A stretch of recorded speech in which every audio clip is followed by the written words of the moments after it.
Bismillah. Assalamualaikum warahmatullahi wabarakatuh.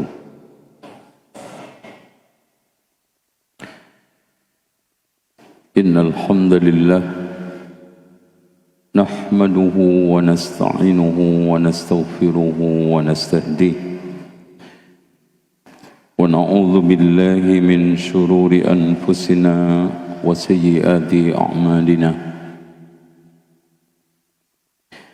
من يهده الله فلا مضل له ومن يضلل فلا هادي له أشهد أن لا إله إلا الله وحده لا شريك له وأن محمدا عبده ورسوله اللهم صل وسلم وبارك على محمد وعلى آل محمد walhamdulillahi rabbil alamin. Saudaraku seiman, ikhwan wal akhwat fillah yang hadir di sini, saya kira sudah berkeluarga semua. Bahkan ada yang sudah bercucu. Artinya semua sudah merasakan suka duka membesarkan, mendidik dan menimang anak. Dan kalau kita simpelkan, punya anak itu banyak susahnya daripada senangnya. Oke? Ini setuju nggak ini? Setuju dulu ya. Jadi punya anak itu banyak susahnya daripada senangnya. Namun berkat rahmat Allah, setiap orang tua senang disusahi anak. Oke? Di situ titik bahagianya punya anak. Karena apa? Senang disusahi anak. Sebetulnya dari melahirkan, hamil melahirkan aja susah. Tapi disitulah bahagia sang ibu, membiayai pendidikan, kesehatan, dan kadang pindah dari kontrakan satu ke kontrakan lain itu susah. Di situ bahagianya punya anak. Dan pada akhirnya Allah statuskan anak itu al-malu wal-banuna zinatul hayatid dunya. Sesungguhnya harta dan anak itu perhiasan. Perhiasan punya 4 ciri. Yang pertama, dipamerkan. Ternyata anak juga begitu, dipamerkan. Ya. Dibanggakan. Yang kedua, kan orang itu kalau baru beli gelang kan ngomong aja begini, dipamerkan. Anak juga begitu, kemana-mana cerita tentang sekolah anaknya.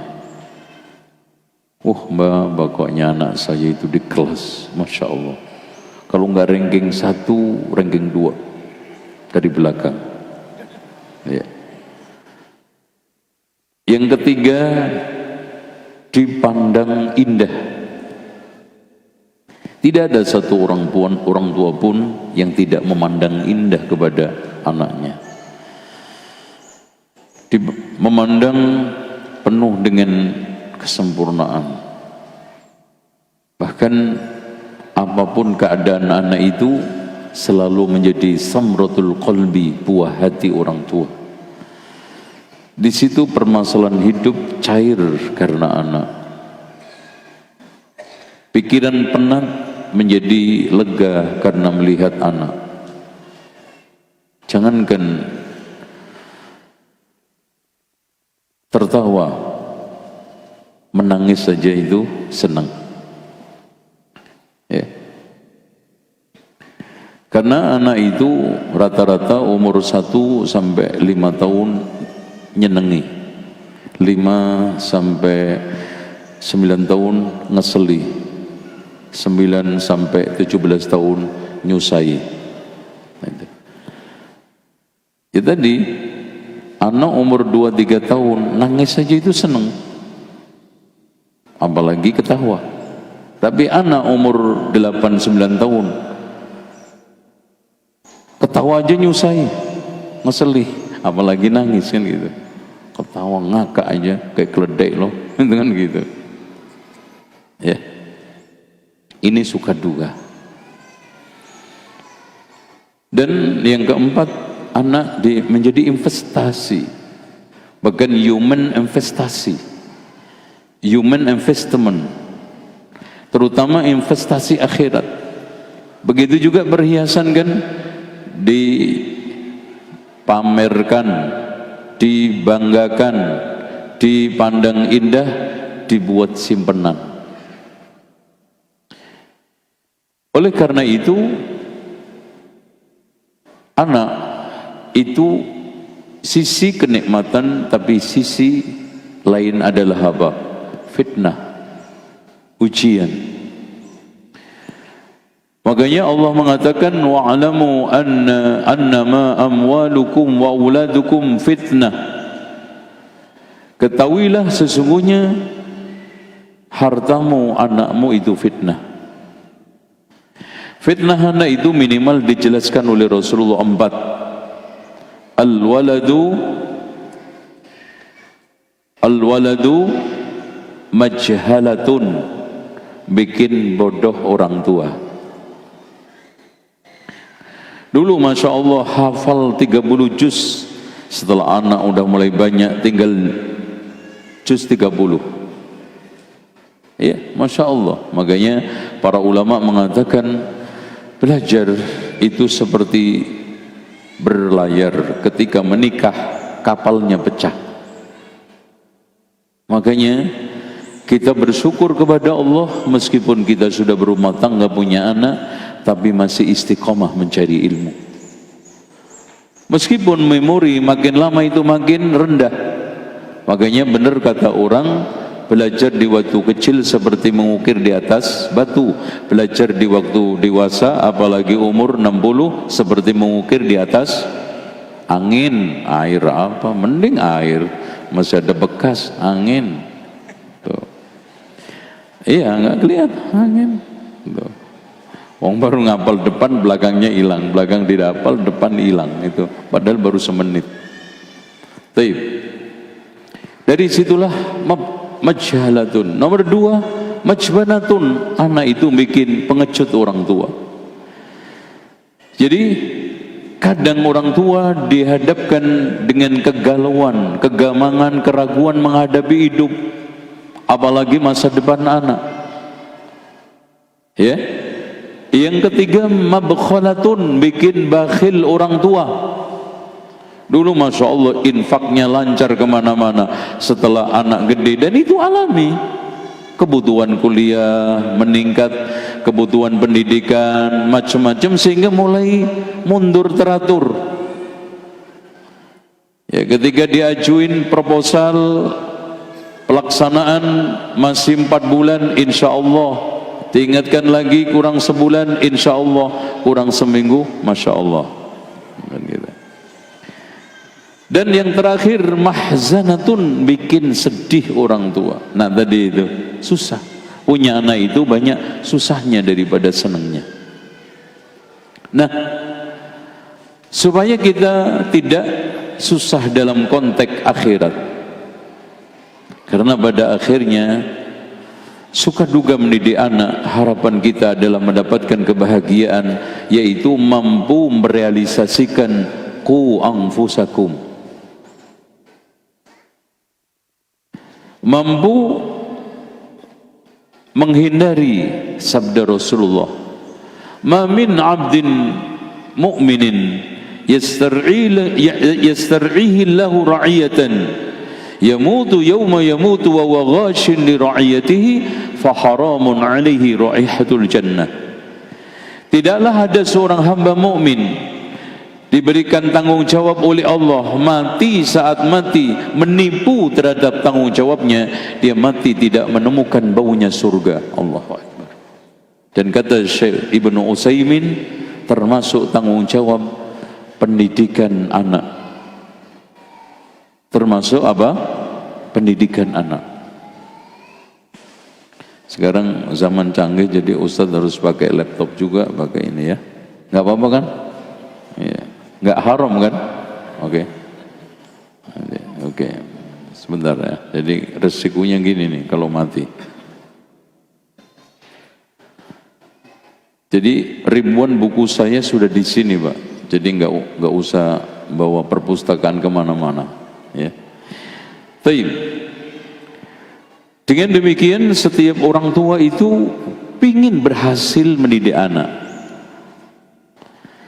Namun kadang-kadang standarisasi keberhasilan itu masih samar. Kita temui kenapa pendidikan ala sekolah itu banyak menunai kegagalan, padahal minimal punya SKL. Apa itu SKL? Standar kelulusan. Kenapa? Karena keberhasilan yang dicanangkan oleh kebanyakan manusia sekarang ini adalah semu. Bahkan ini saya sampaikan sebagai perbandingan.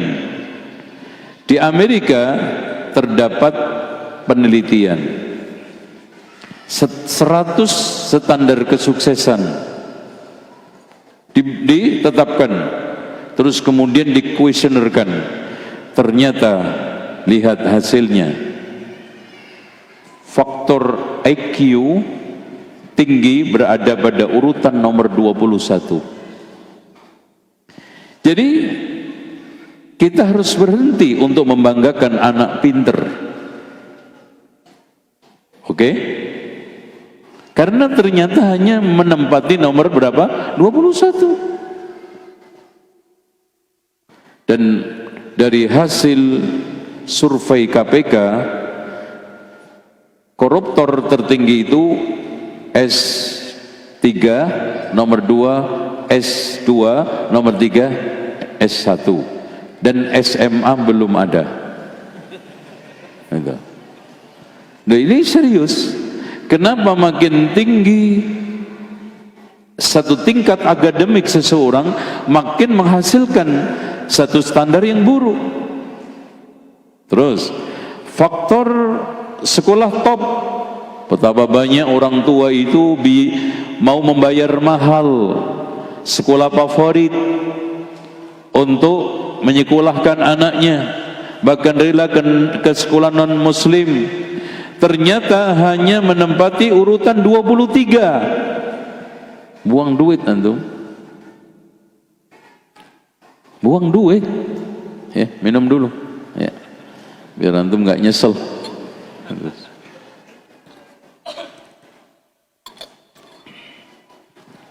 Terus kemudian lulusan dengan nilai sangat baik dan cum laude pada urutan 30.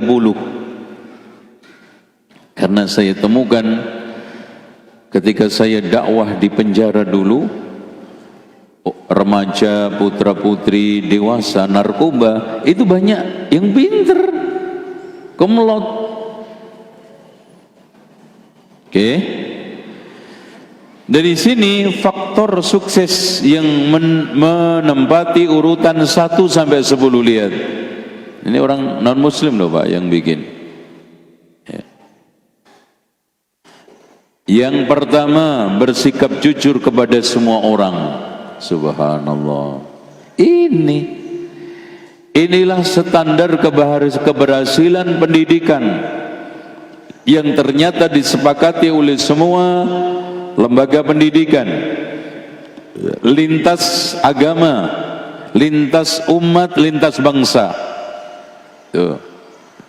Ini yang perlu antum sekarang tekankan pada anak-anak antum, kita juga. Kedisiplin. Yang nomor 2, mempunyai disiplin yang baik. Loh, Masya Allah. Dimulai dari yang kecil, bangun tidur, pergi ke sekolah, meletakkan tas, buku pada tempatnya, merapikan tempat tidur, sebelum tidur membaca doa, setelah tidur membaca doa. Disiplin. Makanya hadirin sekalian, kenapa setelah dewasa terutama guru-guru banyak kena penyakit dunia kerja, diantaranya adalah kudis, kurang disiplin, kutil, kurang teliti, kejang, kurang evaluasi jangka panjang, kurap, kurang rapi, PCR, pinter cari rembesan. Terus yang keempat, bekerja lebih keras daripada orang lain. Ya ikhwan, keberapa? Oh ya, ketiga, pandai bergaul, supel. Anak antum akan dicari oleh perusahaan manapun kalau sekarang ini supel di kantor sama atasannya, sama teman sejawatnya. Kemudian yang keempat, bekerja lebih keras daripada orang lain.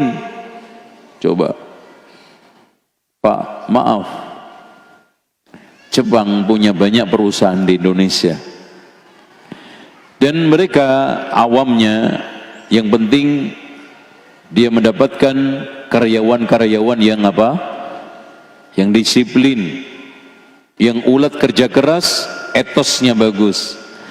Dibangunkan masjid, ternyata setelah Ramadan dibuat tidur. Inilah yang fakta firman Allah, wala taj'al Rabbana la taj'al fitnatan lil ladzina kafaru. Ya Allah, Rabbana la taj'alna fitnatan lil ladzina kafaru. Ya Allah, janganlah jadikan kami sebagai sumber fitnah buat orang kafir. Tapi kadang-kadang Jepang mundur juga karena dikasih hadis palsu. Naumus shaim ibadah, tidurnya orang puasa adalah ibadah. Jepang angkat tangan. Wah, ada hadisnya ternyata. Silakan tidur terus. Baik, memiliki semangat atau kepribadian yang sangat kompetitif. Ini Pak. Ya, makanya sekarang pendidikan portofolio yang sekarang mencoba untuk menghasilkan lulusan yang relevan dengan dunia modern 4.0, apalagi sekarang sampai 5.0, untuk di sana. Karena kalau tidak ada pendidikan yang link and match, maka pendidikan itu tidak mengebumi, anak kita menjadi tersingkir di tengah kehidupan. Memiliki kualitas, ya, kepribadian itu kan Masya Allah dicari semua orang. Perempuan-perempuan kalau mau menikah yang dipandang dulu apa? Kepribadian. Mobil pribadi, rumah pribadi, ya kan?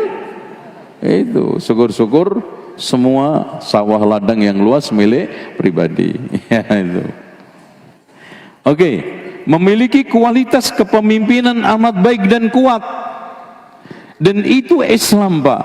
Islam membangun manajemen kepemimpinan itu diawali dari memimpin diri sendiri. Kullukum ra'in wa kullukum mas'ulun an ra'iyati. Dan orang yang tidak berhasil memimpin dirinya sendiri tidak akan bisa berhasil memimpin orang lain. Makanya di dalam Al-Quran dan Sunnah, sistem kepemimpinan itu ditekankan kepada kepemimpinan dalam, kepemimpinan internal. Dan lihat bagaimana Allah menyusun kepemimpinan di dalam tubuh. Rabbana hab lana min azwajina wa dzurriyyatina qurrata a'yun waj'alna lil muttaqina imama. Dari dalamnya itu takwa. Masalul ladzina fi tawadihim wa tarahumihim wa ta'atufihim, perumpamaan orang mukmin di dalam kasih sayang, perhatian dan cintanya seperti satu tubuh. Berarti di sana ada yang mengendalikan, ada teamwork, ada kerjasama. Dan yang tidak kalah pentingnya, lihat, mata itu seperti apa? Menko Info, telinga mata, kaki Menteri Perhubungan, tangan tenaga kerja, hati siapa? Presidennya, pemimpin. Kepemimpinan di dalam tubuh itulah, makanya Masya Allah Pak, ini rahasia yang harus kita korek. Kenapa setiap nabi itu diberikan keahlian, diberikan oleh Allah kepemimpinan mengembala kambing. Kata Rasulullah, tidaklah ada nabi melainkan pernah mengembala kambing, karena di situ ada kemampuan pribadi, konsep pribadi. Minimal ciri khas seorang pemimpin yang berhasil adalah mampu melindungi makhluk yang paling lemah, yaitu kambing. Segede-gedenya tanduk Pak, kambing itu tidak akan bisa menghadapi macan paling kecil. Makanya kata Rasulullah, betul, al-imamu dhillullahi ta'ala fil ardi ya'wi ilaihi kullu madlumin. Imam, pemimpin itu naungan Allah yang Allah letakkan di bumi untuk berlindung, berteduh setiap orang-orang yang teraniaya. Berikutnya, nomor berapa? Terserahlah nomornya antum. Ana nggak ngurusi nomor. Ya. Mengatur hidup dengan sangat baik. Ya. Terus berikutnya, memiliki kemampuan untuk menjual ide dan produk. Itu yang bisa bersaing. Makanya dari sini Pak, sekolah itu nanti dia perlu. Ada bisa sekolah tanpa kelas, pendidikan tanpa sekolah, sekolah di mana-mana. Kemarin kan COVID, anak antum kan bisa sekolah di sawah, bisa sekolah di lapangan. Apalagi kalau sekolah itu hanya menjadi pusat informasi, antum akan ditinggalkan pelanggan. Sekolah harus menjadi pusat, satu, tempat keteladanan. Dua, penegakan aturan, pemberian motivasi, penanaman sikap dan nilai. Itu sekolah. Kalau antum nggak punya ini, kalah sama Google. Ada nggak yang guru di sini? Anak kasih uang 300. Nggak apa-apa, nak keluarin deh. Mudah-mudahan ada. Sebutin jumlah sapi yang dikelola oleh Menteri Pertanian. Iya. Tanyain Google browsing. Tahu. Sebutkan jembatan 10 terpanjang di dunia. Ya, betul. Nggak ngerti, coba Mbak Google, tanya Mbak Google. Tahu, kalah tuh. Kalah sama big data, kalah Mbak Google, kalah sama robot, kalah kalau hanya pusat informasi, transfer informasi, transmisi informasi, tapi transmisi kelakuan, perilaku. Makanya hasil utama pendidikan adalah adanya perubahan perilaku. Oke? Menangkap peluang yang tidak ditangkap oleh orang lain. Kalau bisa orang lain belum berbicara, kita sudah melaksanakan gitu loh. Itu sudah berbuat, orang lain belum ngomong, kita udah berbuat.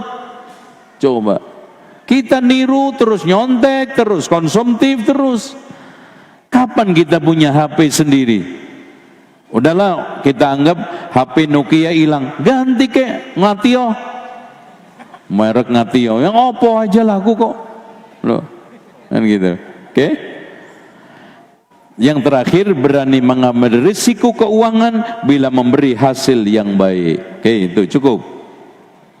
Ini standar apa tadi? Standar apa? Sukses. Oke. Sekarang yang jadi pertanyaan, untuk menuju ke sana bagaimana? Pastinya setiap orang tua butuh panduan. Makanya di dalam kesempatan ini ana sedikit mencuplik dari beberapa buku ulama, di antara buku ini Golden Ways Anak Soleh sebagai panduan. Dan di sana ada satu kitab yang kita akan baca, kitab seorang ulama yang berpengalaman dan mengalami suka duka mendalam.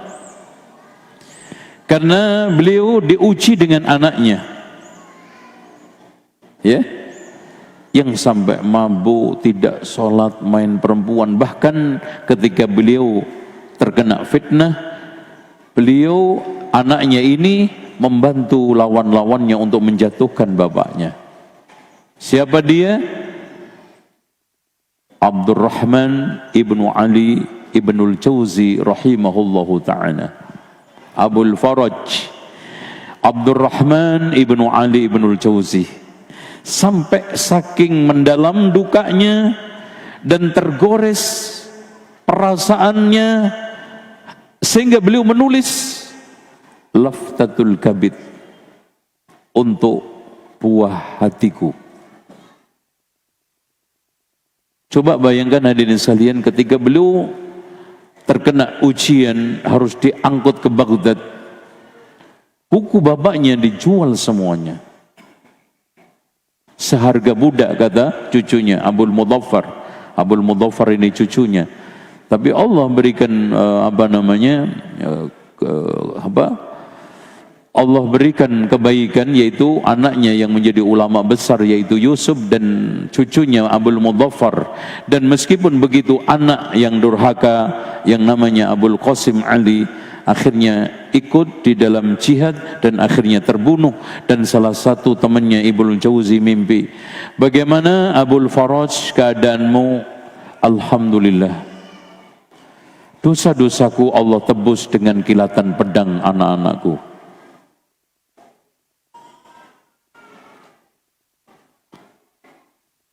Inilah suka duka sebagai orang tua. Jadi antum jangan menganggap kalau sudah ulama itu nggak ada ujian. Imam Al-Bukhari diuji, Imam Ibnul Jauzi diuji, Imam Ahmad juga sama, ujiannya tiada taranya. Bahkan dikisahkan oleh Ibnul Jauzi di dalam kitab Manaqib Ahmad ibn Hanbal, dia dipenjara, dicambuk. Andaikan cambukan itu digunakan untuk menyabet unta, maka untanya akan mati. Siapa yang sekarang ini hidup ingin lepas dari ujian, maka itu kematian ketika Anda hidup. Dan saya akan usahakan untuk baca beberapa poin nasihat beliau di dalam kitab Laftatul Kabid yang kita compare, kita padukan dengan kitab saya Golden Ways. Mudah-mudahan kita sebagai anak-anak ini mendapatkan panduan sehingga kita sadar sebelum menyesal. Yang hadir ini meskipun sudah menjadi status ayah, tapi kita juga kan anak bagi bapak kita. Allah menghadirkan doa dari orang tua kepada anak cucu, seluruhnya ada jumlah kalau enggak salah 5 atau 6 dengan tag Rabbana. Tag Rabbana alias tarbiyah. Yang pertama, Rabbi habli min ladunka dzurriyyatan thayyibah innaka sami'ud du'a. Yang kedua, Rabbana hab lana min azwajina wa dhurriyyatina qurrata a'yun waj'alna lil muttaqina imama. Yang ketiga, Rabbi auzi'ni an ashkura ni'mataka allati an'amta 'alayya wa 'ala walidayya wa an a'mala salihan tarda wa aslih li fi dhurriyyati inni tubtu ilaika wa inni minal muslimin. Yang kelima, Rabbi ja'alni muqimas salati wa min dzurriyyati. Ini yang antum harus kita harus sering-sering baca ya ikhwan. Karena betapa sulitnya sekarang ini mengajak anak untuk salat, membangunkan anak untuk salat. Tiada cara yang paling tepat melainkan kita bangunkan lewat pendidikan. Dengan cara apa ikhwan? Bangunkan jiwanya sebelum fisiknya. Karena kebanyakan orang tua hanya mampu membangunkan fisik anak ketika subuh, tapi tidak bisa membangun jiwanya. Rabbi ja'alni muqimas salati wa min dzurriyyati Rabbana wa taqabbal du'a. Rabbana ighfirli wa liwalidayya wa an a'mala salihan tarda wa aslih li fi dzurriyyati. Kenapa Pak? Sampai anak cucu, karena belum tentu kita semua bisa nunggu anak-anak cucu kita. Antum jamin cucu antum yang keempat tidak murtad? Antum jamin? Bukankah orang-orang yang sekarang ini menjadi tokoh memusuhi Islam, dulu orang tuanya itu sangat istiqomah dan multazim? Rasulullah aja tidak menjamin cucunya semuanya soleh, apalagi kita. Maka kekuatan satu-satunya yang kita bisa andalkan untuk ngontrol, yang ketika nanti kita tidak sempat nungguin anak kita, adalah doa. Makanya betapa indahnya kalau kita mendapatkan ayat di dalam surat At-Tur, walladzina amanu wattaba'athum dzurriyyatuhum biimanin alhaqna bihim dzurriyyatahum wama alatnahum min amalihim min syai' kullu imri'in bima kasaba walladzina amanu wattaba'athum dzurriyyatuhum biiman. Ini ya ikhwan yang kita tunggu. Rumah yang mewah kita akan tinggalkan, kendaraan, sawah ladang yang luas, kedudukan kita akan tinggalkan. Dan kita tidak lama di sini. Di antara wasiat Ibnul Jauzi di sini, kita 60 tahun rata-rata.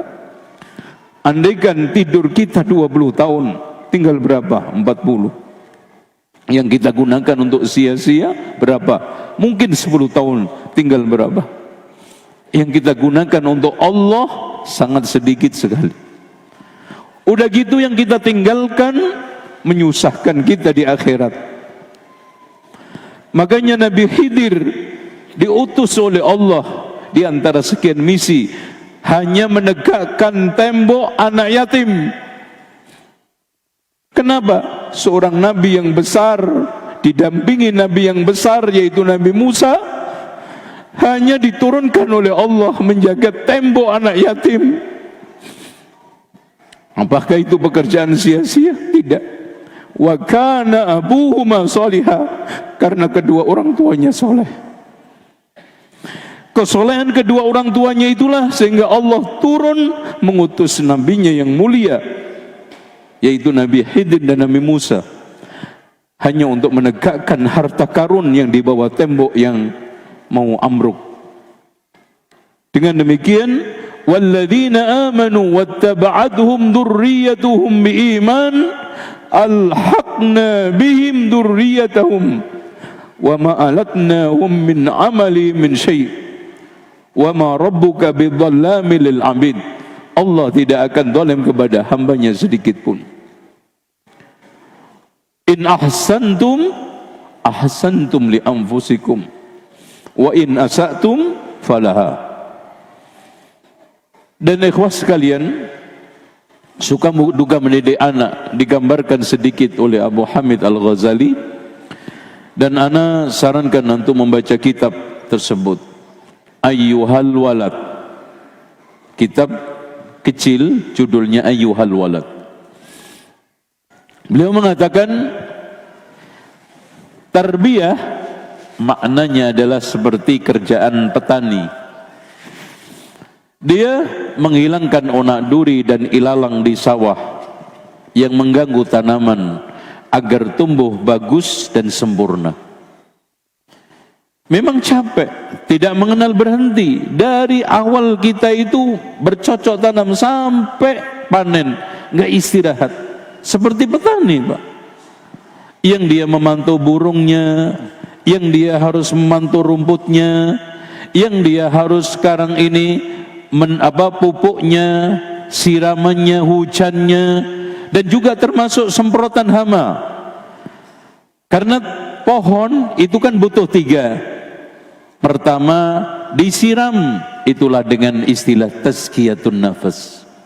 Dipupuk dengan istilah itulah tarbiyah. Kemudian disemprot hamanya, itulah yang disebut dengan tasfiyah. Ketika seorang petani melakukan 3 itu, insya Allah hasilnya akan maksimal. Ya, memang capek. Siapa bilang sekarang mendidik anak itu nggak capek? Capek, Pak. Dan tidak mengenal berhenti. Ila yaumil. Makanya Imam Ahmad ketika ditanya oleh anaknya, wahai bapakku, kapan kita itu terus menghadapi ujian sampai kaki kanan kita itu menginjak pelataran surga? Kalau antum sekarang mikir pendidikan capek, ya udah jangan kawin. Udah gitu mikir lagi kawin lagi. Gimana anak yang ada aja nggak karuan? Makanya di sini pendidikan itu mahal. Tapi jangan sok mahal untuk membuat sekolah. Ya. Sekarang kita mulai wasiat Ibnul Jauzi kepada anaknya. I'lam ya bunayya waffaqakallahu lis-shawab. Wahai anakku, meskipun dia durhaka, meskipun perlakuannya sungguh sangat tidak pantas dan wajar, tetap orang tua tidak pernah bisa berpisah dan putus hubungannya dengan anak, baik biologis dan psikologis. Annahu lam yatamayyaz al-adamiyyu bil aqli illa liya'mal bi muqtadah. Masyaallah. Sesungguhnya Allah membedakan anak Adam dengan yang lainnya dengan akal itu supaya memfungsikan. Mikir anakku, itu kasarnya. Dari berpikir itulah dia akan menemukan jalan. Contoh, Pak, ketika ada orang bingung nyelonong aja udah gitu sambil mabuk, nyasar nggak nyasar? Kalau sekarang nyasar, mikir, Pak, kayaknya ini jurusannya nggak bener deh Pak Sopir, ini nggak ke sini. Mikir, cepet sadar. Fastahdir akhlak, hadirkan akalmu.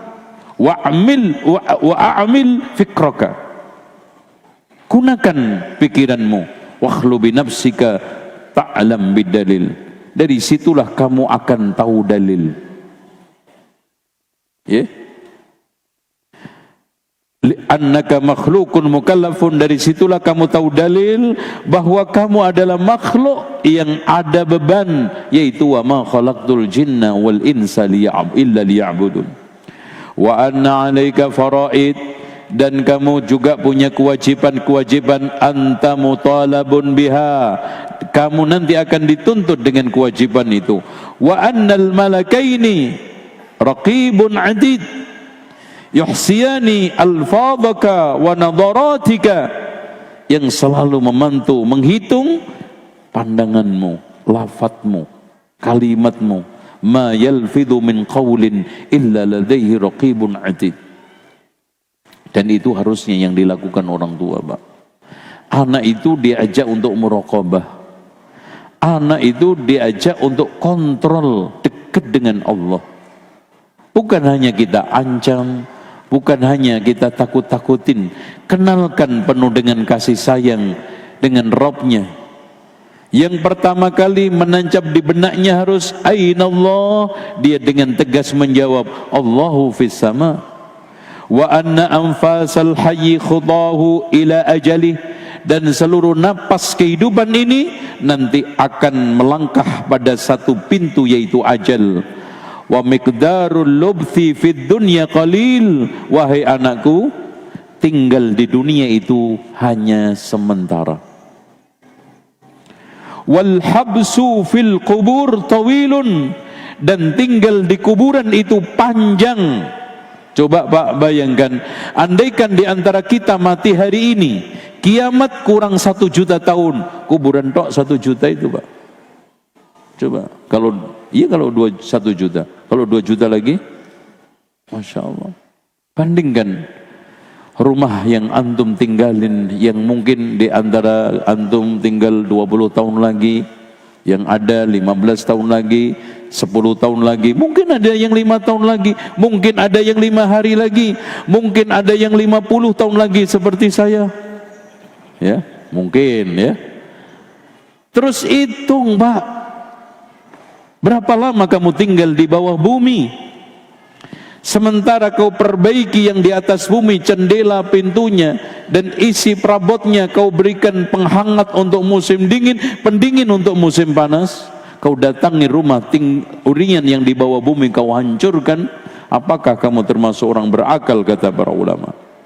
Wal adabu ala muwafaqatil hawa wabilun, dan konsekuensi adab karena mengikuti hawa nafsu itu berat. Wa inna ladzatul amas. Coba renungkan anak-anakku, mana kelezatan masa mudamu dulu? Hilang kan? Rahalta wa abqaita nadama. Kau pergi hanya menyisakan penyesalan. Wa inna syahwatun nafas. Sekian botol khamr yang kalian minum, mana sekarang? Tinggal azabnya. Perempuan yang kalian zinai untuk menumpahkan syahwat, mana sekarang rasanya? Secuil pun sudah tidak menyisakan, tapi tinggal azabnya. Kam nakasta ra'san wa azalta qadama. Bagaimana kamu hidup cungkir balik. Wa ma sa'ida man sa'id illa bi khilafi hawa. Anakku, tidaklah ada orang yang sukses melainkan dengan cara untuk menyelisih hawa nafsunya. Wala syaqiya man syaqi illa bi ithari dunya. Dan tidaklah ada orang celaka melainkan karena mementingkan dunianya. Wa amma man fa amma man atharad, bagaimana? Fa amma man atharad dunya. Sebelumnya wa amma man khafa maqama rabbi wa nahan nafsa 'anil hawa. Enggak sebelumnya. Enggak sebelumnya. Wa amma fa amma mam. Masya Allah. Enggak ada yang hafal nih. Ngantuk ya? Ayo Pak. Ya. Fa amma man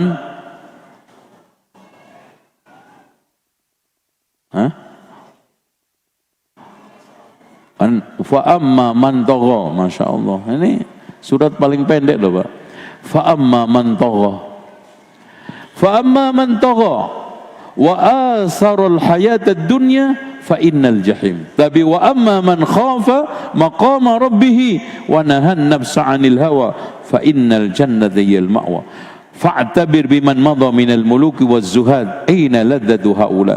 Sekarang renungkan anakku, bagaimana Fir'aun dan kelezatan hidupnya hilang kan?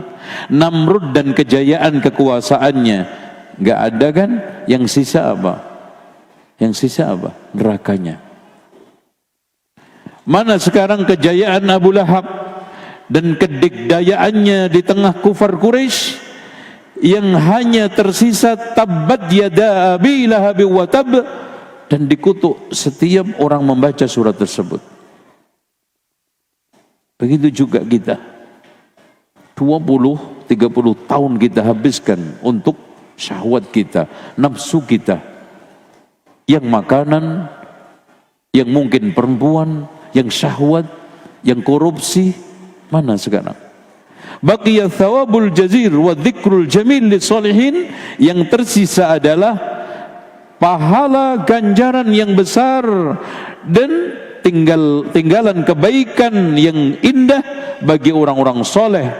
Wal qalatul qabiha wal iqab, dan sisa celaan dan siksaan di akhirat nanti. Coba Pak, setiap orang mendengarkan Fir'aun, apa dia benaknya? Setiap dia membaca tabbat yada abi lahab, sekarang apa yang terjadi di pikirannya? Setiap orang membaca ceritanya Qarun, Haman, apa yang sekarang tersisa di benaknya? Celaan, neraka. Mana pilih dua jalan? Fahadainahu najdain. Telah saya pamparkan dua jalan, silahkan pilih. Wa'lam. Terus. Wa ka'annahu ma ja'a man ja'a wa la syabi'a man syabi'. Sekarang setelah semua berlalu, kelaparan, kekenyangan semua seakan-akan sama.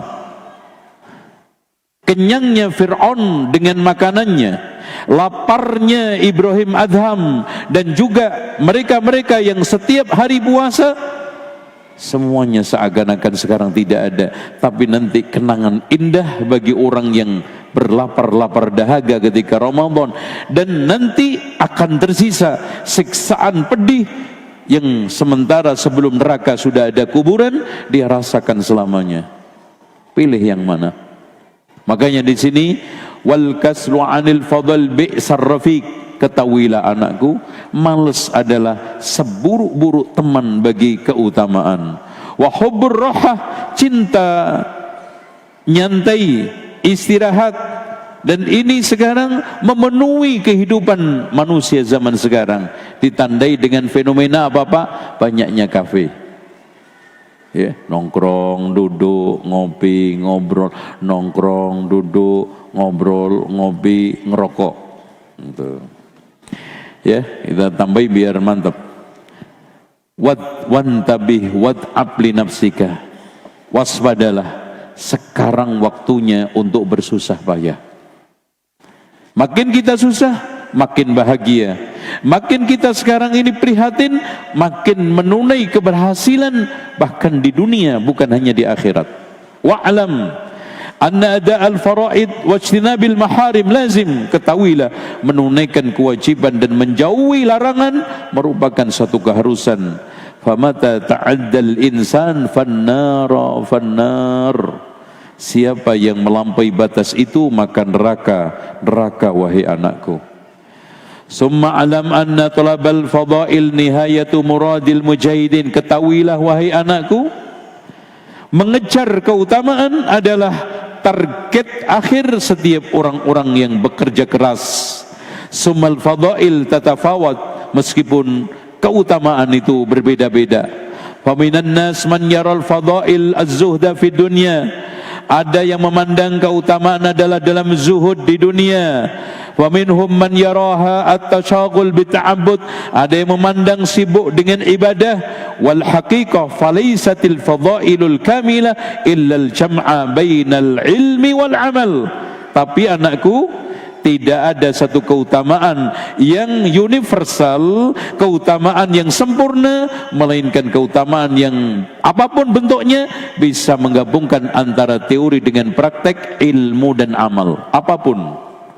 Bahkan kata Abu Hamid di dalam kitab Ayyuhal Walad, al-ilmu bila amalin jununun. Ilmu tanpa diamalkan adalah kegilaan. Makanya sekarang banyak orang gila tapi waras, tapi punya ilmu nggak diamalkan. Karena punya ilmu tidak diamalkan. Dan siapa yang ilmunya tidak bisa menjauhkan dari maksiat dan tidak meningkatkan ketaatan, maka neraka jahanam lebih dekat dengannya, kata beliau. Dan caranya apa ikhwan? Caranya kita sibukkan dengan hal-hal yang penting. Karena kata para ulama, tanda orang itu, tanda Allah itu berpaling dari hambanya, sibuk dengan sesuatu yang tidak ada gunanya. Tanda Allah berpaling dari hambanya apa? Sibuk dengan sesuatu yang tidak ada gunanya. Makanya Luqman Al-Hakim ditanya, apa yang menyebabkan kamu itu sampai pada derajat yang bergengsi, sampai namanya direkam indah di dalam Al-Quran? Apakah dia itu mendapatkan gelar profesor? Enggak, kuliah aja enggak. Tapi kenapa sampai seperti itu? Bahkan sistem pendidikannya dijadikan panduan seluruh dunia. Alasannya karena tiga. Satu, sidqul hadis, jujur dalam bicara, kata beliau. Dua, wa adaul amanah, menunaikan amanah. Dan yang ketiga, tarku syai'in la ya'ni, meninggalkan sesuatu yang tidak ada gunanya. Intinya, kunci pembuka seluruh kebaikan adalah ilmu. Makanya Rasulullah SAW mengatakan apa? May yuridillahu bi khairan yufaqihu fid din. Barang siapa yang dikehendaki oleh Allah baik, akan dipahamkan dalam agamanya. Oke. Intinya kata beliau di akhir dari pesannya, fatilkal ghayatul maqsuda wa ala qadri ahlil azmi ta'til azaim. Sekadar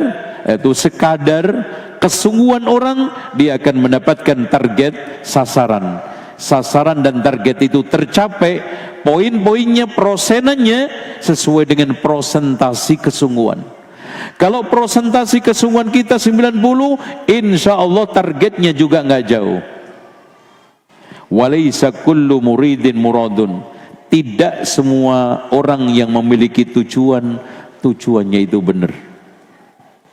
Wala kullu talibin wajida, dan tidak semua orang yang mengejar sesuatu mendapatkannya. Walakin 'alal 'abdi al-ijtihad, tapi wahai anakku, yang penting sungguh-sungguh, yang penting serius. Wa kullun muyassarun lima khuliqa lahu, masing-masing akan diberikan hasilnya oleh Allah sesuai dengan kadar usahanya. Tuh ya, sekarang nomor 2. Awwalu ma yanbaghi ya bunayya, wahai anakku, awwalu ma yanbaghi an-nadhar fihi, yang pertama kali harus kamu perhatikan, kamu teliti, kamu cermati adalah ma'rifatullahi bid-dalil. Ma'rifatullah bid-dalil. Dalil itu ada yang akli, yang sifatnya logika, ayat-ayat alam semesta. Ada dalil yang nakli, yang berasal dari Al-Quran dan Sunnah. Itulah yang disebut dengan ayat-ayat syar'iyah. Itulah yang bisa mengenalkan kita kepada Allah. Karena Allah itu Pak, tidak mengenalkan kepada kita secara zat.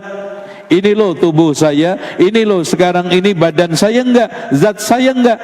Tetapi Allah mengenalkan kepada kita dengan nama dan sifatnya. Dan sifat nama itu bisa dikenali dengan apa? Dalil. Dalil itu bisa akli wan naqli, bisa al-ayatul kauniyah wa ayatul syar'iyah. Wa ma'lumun annama ra'as samaa marfu'atan.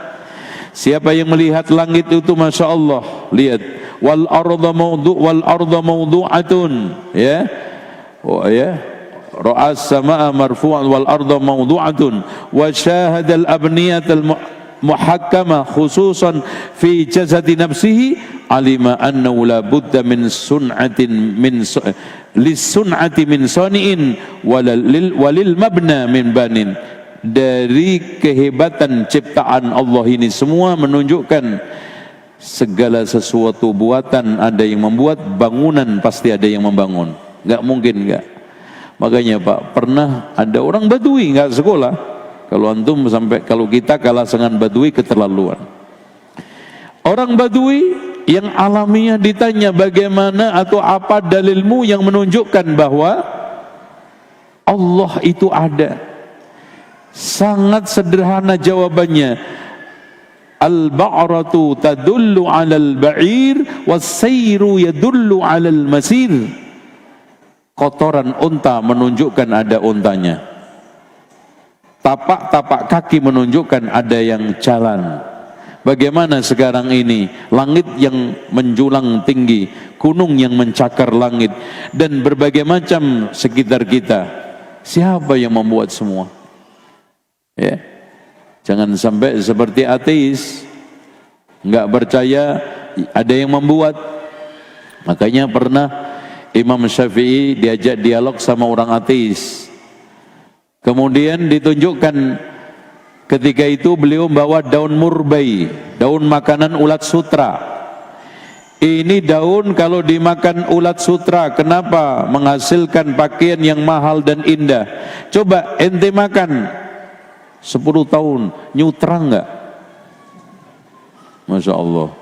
Kalau sekarang alam semesta ini terjadi kebetulan, tiba-tiba, harusnya sesekali kebetulan kita nyayur tiap hari daun murbai, nyutra, alhamdulillah Mas, alhamdulillah, ya, nggak ada. Dimakan kambing paling mencret kambingnya, antum makan apalagi? Kenapa dimakan ulat sutra menjadi pakaian yang indah? Allahu Akbar. Ini ayat. Makanya pernah ada orang ateisme ngomelin ciptaan Allah, ya, mengkritik jerapah. Aduh, ini jerapah kelebihan leher, coba kalau Tuhannya saya, anak turunin dikit, kasihan nih itu, padahal kepalanya kecil segede kambing, dan kepalanya kayak kambing. Habis itu dia ngelihat gajah. Nah ini gajah, aduh kurang leher, kenapa nggak dikasih dikit tuh jerapah? Itu kasihan tuh, kepalanya gede. Setelah itu ngelihat tumbuh-tumbuhan, dimaki-maki semua, diantaranya semangka. Aduh ini bikin semangka nggak ideal, kepalanya gede, badannya kecil, akhirnya tidur terus tuh nyungsep. Nah setelah capek semua, dia duduk di bawah pohon beringin sambil maki-maki. Ini kalau saya yang buat, harusnya buahnya pohon beringin itu segede semangka, dan buahnya semangka segede beringin. Nah ini baru ideal. Habis itu ketiban dia buah pohon beringin, tuk begitu. Nah baru dia ambil ibroh, masya Allah. Coba kalau segede semangka. Alhamdulillah. Dan subhanallah Pak, meskipun ada pohon-pohon yang memiliki buah yang besar membahayakan manusia, dibikin Allah kuat, seperti kelapa, seperti durian. Dan durian itu Allah jatuhkan malam yang pokoknya di waktu orang itu jarang sekali. Coba kalau jatuh siang, petani pada nggak mau melihara tanam itu, masya Allah. Padahal durian jatuh itu paling enak kan gitu. Oke, ini Allahu Akbar. Wa thumma yata'ammal dalila sidqi Rasulillah. Kemudian renungkan wahai anakku dalil akan benarnya Rasulullah. Wa akbarud dalail Al-Quran. Yang paling besar dalil itu adalah Al-Quran. Alladzi a'jazal khalqa an ya'tu bi suratin bimislih. Yang tidak ada satupun mampu mendatangkan sepadan dengan Al-Quran. Ini Pak, yang anak ajakkan kepada antum, ayolah sekarang mulai hidup bersama Al-Quran. Sebelum antum nanti kesulitan untuk menghafal Al-Quran di mana? Kenapa? Karena pagi-pagi orang membuka mushaf begini Pak, hilang tulisannya. Itulah yang dikatakan oleh para ulama, minhu bada, dari Allah itu datang Al-Quran, wa ilaihi ya'ud, dan akan kembali kepada Allah. Jangankan begitu, sebelum itu Ali bin Abi Thalib mengatakan, sayati 'alan nasi zamanun lam yabqa minal islami illa ismuhu. Akan datang suatu zaman tidaklah tersisa dari Islam kecuali tinggal namanya. Banyak orang yang bernama-nama Islam tetapi tidak mencerminkan Islam sama sekali. Walam yabqa minal Qur'ani illa rasmuhu, tidaklah tersisa dari ini Quran kecuali tinggal tulisannya. Dicetak dengan sangat eksotik, bahkan di antara Quran tintanya emas, tapi hanya untuk hiasan rak-rak masjid. Sampai lengket itu nggak bisa dibuka karena nempel begini terus. Caranya apa? Kita baca, kita hafal, kita renungkan. Makanya ketika Allah menyampaikan pengaduan Rasulnya, yaitu Rasulullah, wa qala ar-rasulu ya Rabbi inna qaumi ittakhadhu hadzal qur'ana mahjura. Wah, Rasul mengatakan, ya Rabb, sesungguhnya umatku ini akan menjadikan Al-Quran itu sebagai suatu yang dicampakkan, tidak dibaca, atau dibaca, tidak dihafalkan, tidak direnungkan, tidak diimani, diamalkan.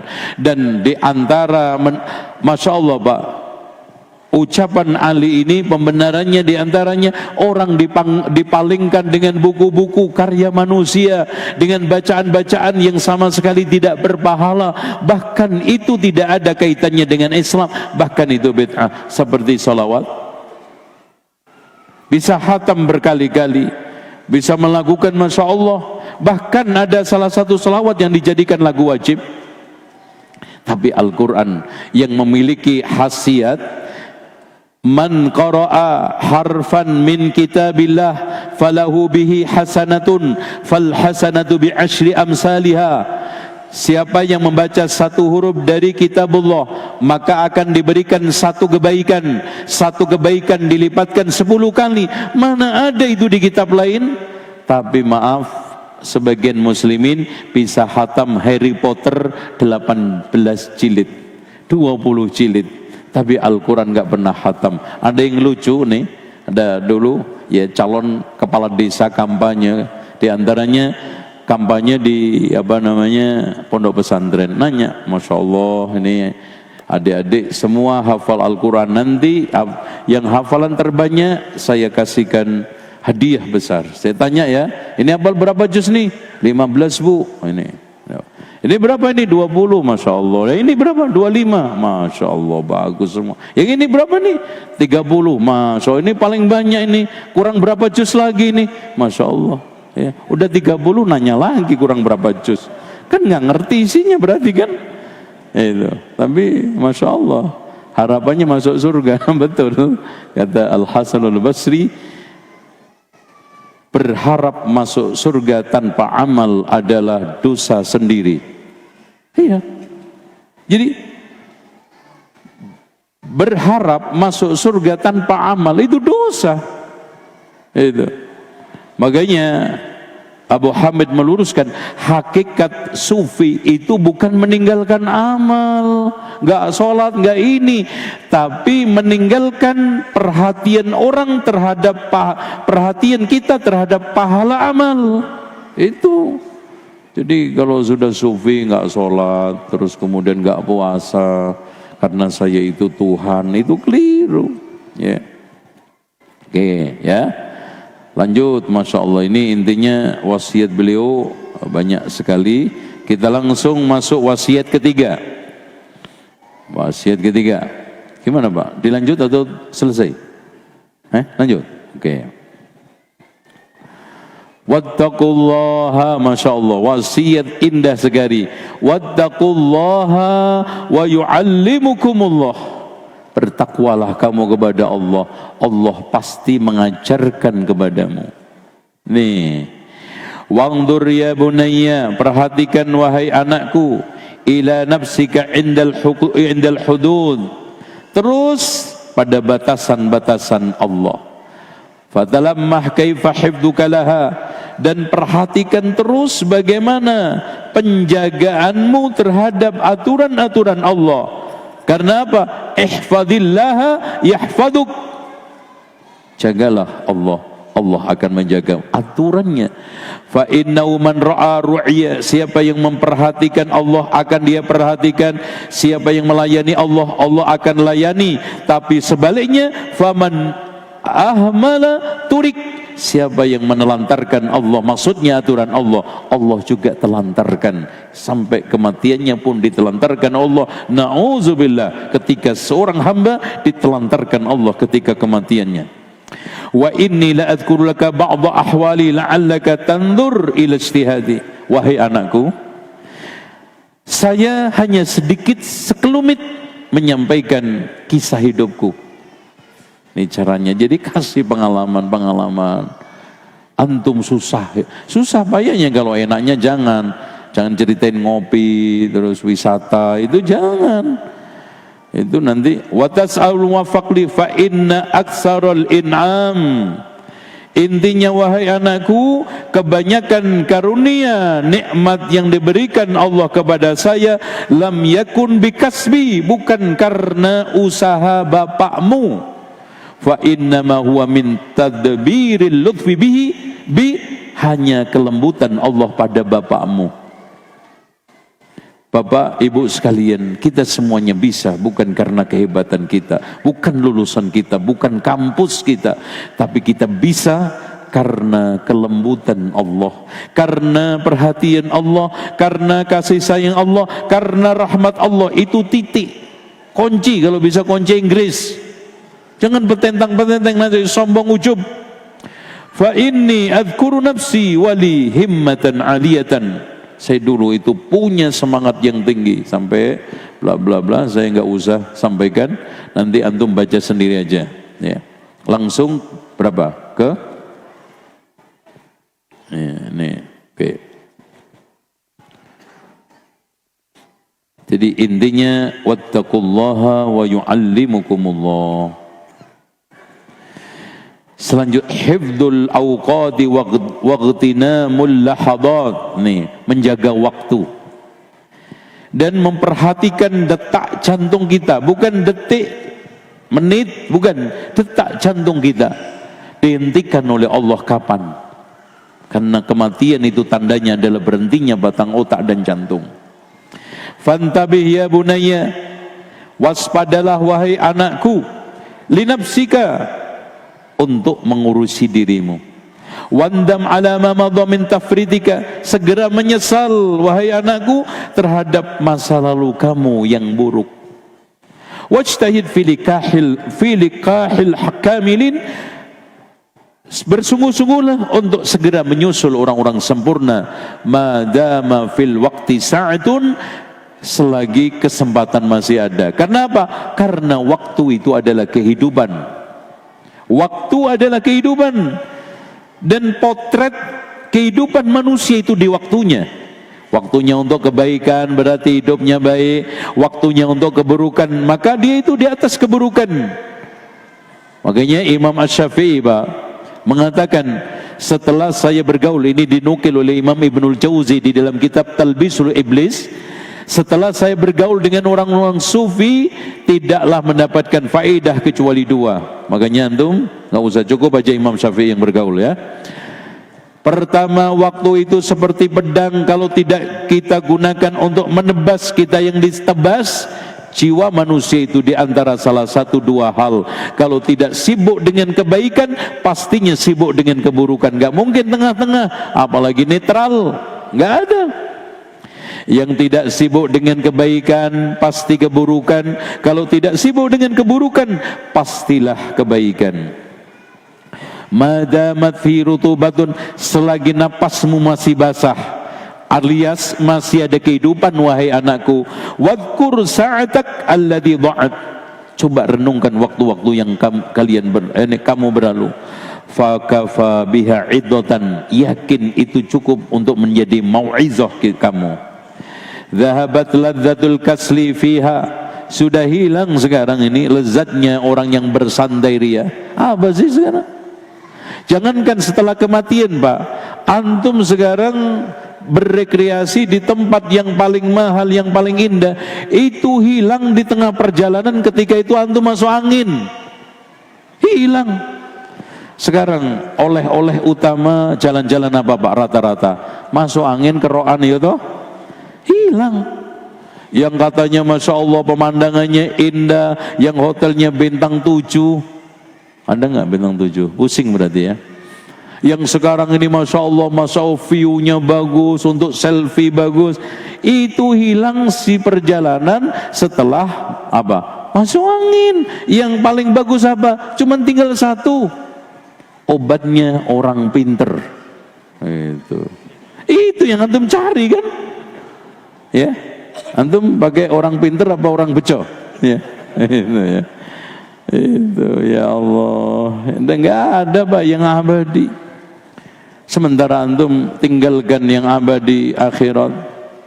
Ya, yang dikatakan Allah, innal muttaqina fi jannatin wa na'im fakihina bima atahum rabbuhum wa waqahum rabbuhum adzabal jahim. Kulu washrabu hani'a, kulu washrabu hani'an bima kuntum ta'malun. Muttaqina ala sururin masfufa وَزَوَّجْنَاهُمْ بِحُورٍ عِينٍ. Bihur, kita nanti dinikahi hurin ain. Bandingkan istri kita muda terus, umurnya rata-rata 33, karena itu umur produktivitas, nggak pernah mengalami janda, perawan terus, nggak keringetan, nggak berdahak, nggak haid, nggak buang hajat. Dan Masya Allah kulit luar sama dalamnya sama. Ayo bandingin. Kalau begini ada yang tergoda sama bencong, keterlaluan tuh. Itu. Jadi gitu. وأقبل بعضهم على بعض يتساءلون. Nanti ketika kita di surga ketemu nih, ya tanya, Masya Allah, itu yang ngatur son itu kok belum ada ini Mas ya, di kemana? Belum, lagi antri di belakang mungkin. Nah ini yang ini mana? Tanya itu nanti, Masya Allah. وَأَقْبَلَ بَعْضُهُمْ عَلَى بَعْضٍ يَتَسَاءَلُونَ قَالُوا إِنَّا كُنَّا قَبْلُ فِي أَهْلِنَا مُشْفِقِينَ فَمَنَّ اللَّهُ عَلَيْنَا وَوَقَانَا عَذَابَ السَّمُومِ. Ini ya Allah, alhamdulillah nggak masuk surga, nggak masuk neraka. Itu semua bicaranya alhamdulillahilladzi hadana lihada wa ma kunna linahtadiya laula an hadanallah. Belum menceritakan isi surga yang disyukurin, alhamdulillah Mas, kita dihindarkan dari neraka jahanam yang beracun karena dia melihat di bawahnya itu. Allahu akbar. Allahu akbar. Makanya syukur, di antara syukur yang paling terbesar adalah hidayah. Qala Ibrahim Adham, makanya Masya Allah kata beliau menukil ucapan Ibrahim Adham yang mengucapkan, dakhalna ala abidin marid. Wahai anakku, saya ceritakan kepadamu ucapan Ibrahim Adham. Dakhalna ala abidin marid. Saya menjenguk seorang ahli ibadah yang sedang sakit parah. Wa yanzuru ila rijlaihi wa yabki. Dia melihat kedua kakinya sambil menangis. Faqulna ma laka tabki, kenapa kamu menangis? Faqala maghbarta fi sabilillah. Kenapa kedua kakiku ini tidak pernah kena debu jihad di jalan Allah? Apakah kita sampai di situ ya ikhwan? Apakah kita ini pernah bersusah payah untuk mencari ilmu? Nyaman.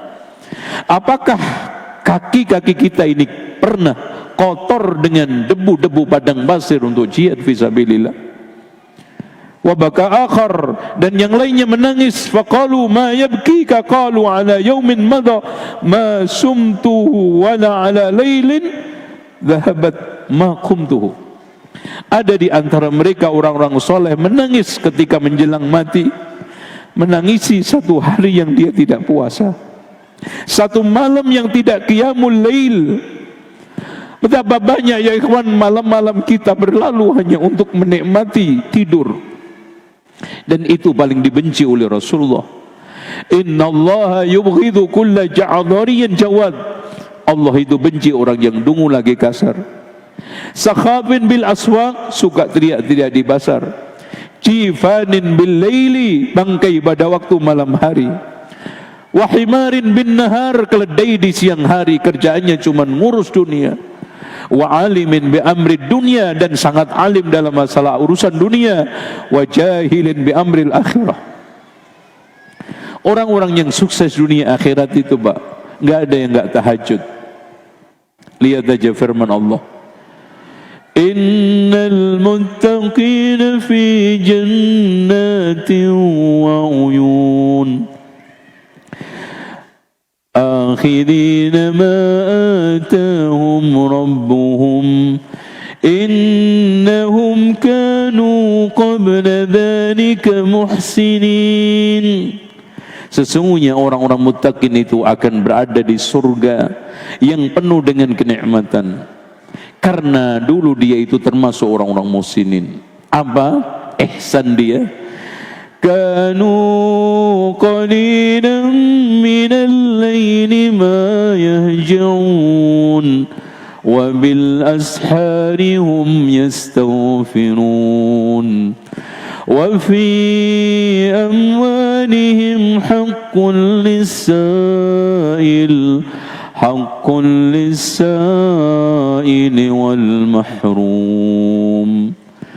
Karena mereka dulu ketika saat malam tidak pernah menempelkan ke tempat tidur lambungnya kecuali sedikit, dan pada waktu sahur dia istighfar, dan terhadap hartanya kepada orang yang minta dan tidak minta mengulurkan tangannya. Ini sama dengan firman Allah, tatajafa junubuhum 'anil madaji, mereka mengangkat lambung-lambungnya dari tempat tidur, yad'una rabbahum khaufan wa tama'a, berdoa kepada Allah penuh harap dan cemas, wa mimma razaqnahum yunfikun. Pokoknya tiga ini Pak, kalau kita nggak bisa banyak amal, jaga tiga ini selain wajib. Sholatnya tahajud, terus kemudian berdoa atau istighfar, infak seberapapun. Dan ciri orang muttaqin di dalam surat Al-Imran kan, alladzina yunfikuna fis sarra'i wadh-dharra, bisa berinfak dalam keadaan lapang dan sempit meskipun hanya 100 rupiah.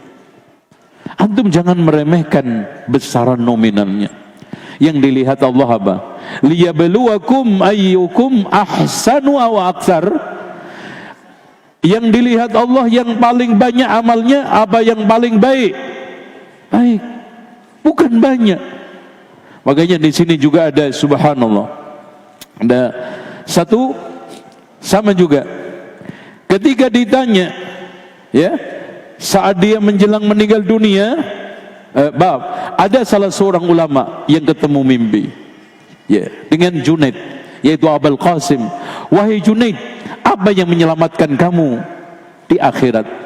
Yang menyelamatkan saya bukan satu pujian sanjungan menggema di alam semesta ini, bukan viralisme, bukan follower, tapi 2 rakaat di tengah malam.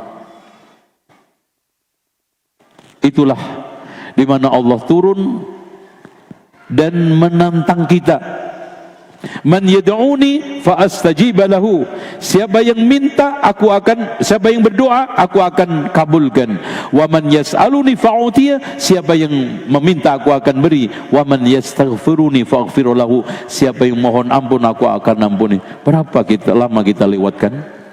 Puluhan tahun kita tidak pernah tahajud. Puluhan tahun kita tidak pernah merasakan nikmatnya Allah turun ke langit dunia, memberikan satu tantangan 3 itu. Intinya ikhwan, jangan sampai kita lewatkan waktu-waktu kita. Para ulama pernah diajak bicara, ada salah seorang ulama ngalor ngidul nggak ngerti, hentikan matahari dulu, bagaimana umurku bertambah, waktu berlalu amalku mandek seperti ini.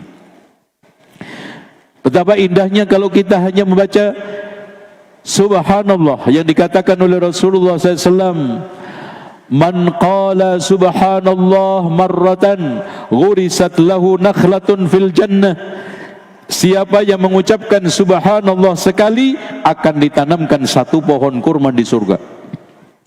Antum dari rumah ke sini Pak, berapa ratus pohon kurma nggak ketanam tadi karena nggak baca subhanallah. Dan sambil naik motor boleh, mobil boleh, jalan boleh, jogging boleh. Itu rahman rahimnya Allah Pak. Apalagi minta istighfar, antum minta ampun kepada Allah. Makanya kata para ulama, kesalahan dengan Allah dibangun di atas kemurahan dan kemudahan. Kesalahan sama manusia dibangun di atas kepelitan dan kesulitan. Coba antum sekarang baca istighfar sambil naik motor, boleh nggak? Boleh nggak? Coba antum minta maaf kepada saya sambil naik motor, antum sandal. Apalagi sambil tidur-tiduran, boleh nggak baca istighfar? Boleh. Coba minta maaf orang sambil tidur-tiduran, Pak, maafin gue ya. Sampai itu kurang ajar banget. Itulah makanya dikatakan oleh Al-Hasanul Basri, perbanyaklah kalian membaca istighfar di jalan-jalan kamu, tempat makan kamu, di pasar-pasar kamu, karena kamu tidak tahu pengampunan itu jatuh di mana. Dan mudah, astagfirullahaladzim, itu 1 detik. Astagfirullah, antum pencet urat nadi antum, selama urat nadi berdetak astagfirullah, subhanallah, apalagi subhanallah walhamdulillah wala ilaha illallah wallahu akbar. Jam berapa? Masih ada? Oke. Pertanyaan, coba nanti tengok yang bawahnya. Oke, cukup. Baik, ana bacakan sedikit. Wa man tafakkara fid dunya qabla ayyujad.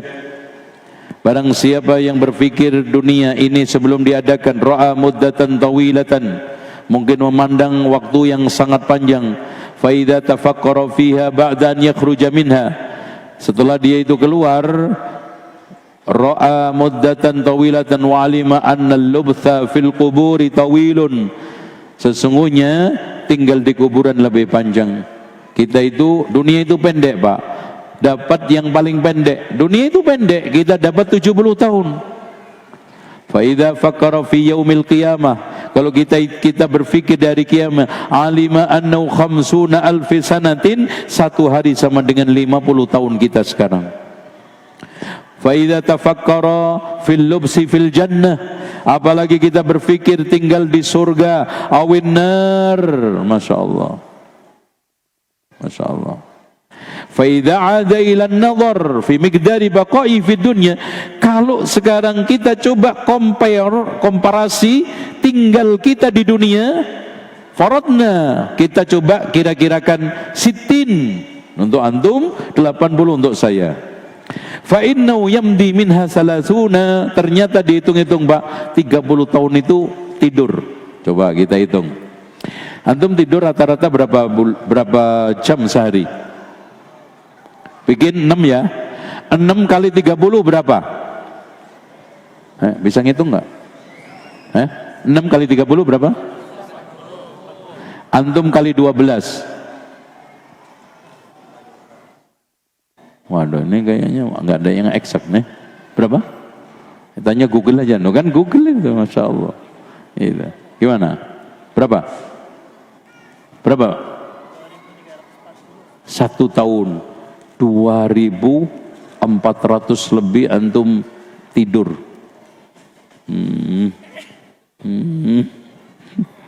Mati. An-naumu akhul maut, ya Allah. Coba sekarang antum hitung sholat. Sholat rata-rata satu waktu itu 10 menit. Itu udah paling top itu, Masya Allah. Wah, cek aja antum kalau nggak percaya nanti sholat rata-rata berapa? 10 menit udah ada paling top. Satu hari 50 menit toh, kali 30 hari berapa? 1500 menit. Berapa jam? Ya Allah, nggak ada apa-apanya dibanding dengan tidur. Masya Allah. Fabimādza tasharil hayatul abadiyah, terus jualan model begitu kira-kira untungnya gimana gitu loh Pak. Kita cobalah mikir, kita jualan kayak gitu loh. Sering nutup daripada bukanya. Ya Allah, antum bercocok tanam aja males, nggak ada hasil yang maksimal. Antum bisnis aja nggak ulet, nggak gigih, nggak ada hasil maksimal, apalagi akhirat. Sementara akhirat itu diumpamakan Allah apa? Perdagangan. Ya, wallahu a'lam bishawab. Cukup, saya kira itu. Kita buka tanya jawab sekarang. Nah, ini ada manhaj tarbawi ya. Masya Allah, ini sampai saking sayangnya sama anaknya diberi panduan harian untuk menjadi muslim. Falzam nafsaka ya bunayya, wahai anakku, ini jagalah al-intibah inda tulu'i syamsi, tulu'il fajri, bangunlah ketika terbit fajar. Wala tatahaddas bihadisid dunya, jangan bicara masalah dunia.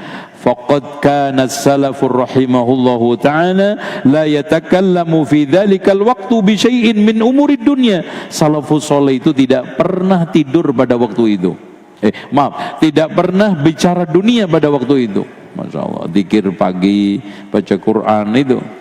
Tuh, makanya jangan pagi-pagi subuh yang dibuka online-nya. Waduh, ini orderannya ada enggak nih, Masya Allah. Tar dulu lah ya. Sholat syukur-syukur tahajud, sholat subuh, 2 rakaat fajarnya, ini zikir pagi itu, Masya Allah. Oke, lanjut. Waqul inda dibahika minan naum, sampai diajari doanya tidur, Masya Allah. Coba bayangkan, alhamdulillahilladzi ahyani, dan seterusnya.